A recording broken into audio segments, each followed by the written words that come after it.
वास निरूपण पर जो हम निंदा करने लगते हैं, हमारी सामर्थ्य नहीं कि हम क्या जाने वो कैसे रह रहे हैं।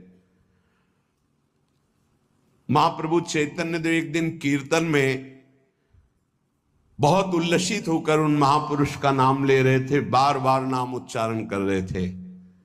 हमें नाम विस्मरण है। बहुत सुंदर पोशाक महंगी महंगी पहनते थे, पान पाए, इत्र लगाए, फुलेल केशों में सजाए। बहुत वर्ष हो गए, पहले चैतन्य महाप्रभु के पावन चरित्र का पठन किया था, इसलिए स्मृति नहीं उनका नाम, उनके नाम का।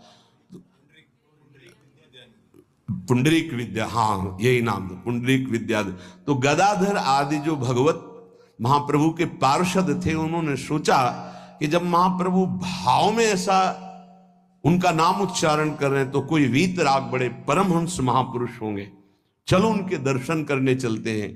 तो पता चला कि अमुक जगह वो आए हुए हैं। वहां तो देखा बहुत सुंदर पलंग, दुग्ध फेन जैसा, ऊपर से गद्दे के ऊपर चद्दर और गिरदा लगे हुए हैं, और केस जो फुलेल से ऐसे सुगंध आ रही, पान खाए। तो गदाधर जी के मन में आया कि इतना विलासितापूर्ण जीवन और ये भगवत भक्त हो सकते हैं, संशय हुआ।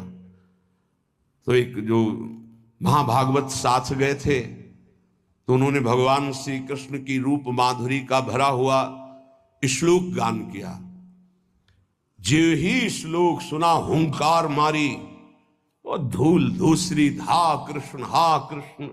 और वो सब जो अब उनकी समझ में आया कि अरे महाप्रभु जो बोल रहे थे परम सत्य, वो प्रेम के अष्ट सात्विक भाव संवरण होना मुश्किल हो गया। अश्रुधारा नाक बह रही, धूल धूसरी थी।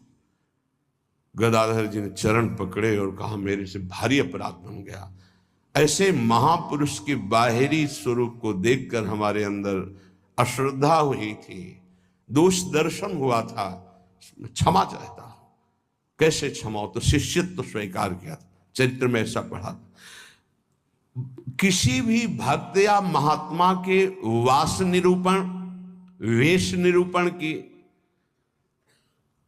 अगर वृत्ति आपने की तो अपराध बन जाएगा। अरे ये तो ऐसा, इनको तो ऐसा होना चाहिए, इनको तो ऐसी जगह रहना चाहिए, इनको तो ऐसा नहीं। कुछ महापुरुषों की स्थिति होती है, कुछ तो उस स्थिति का दंभ करते, कुछ स्थिति होती है।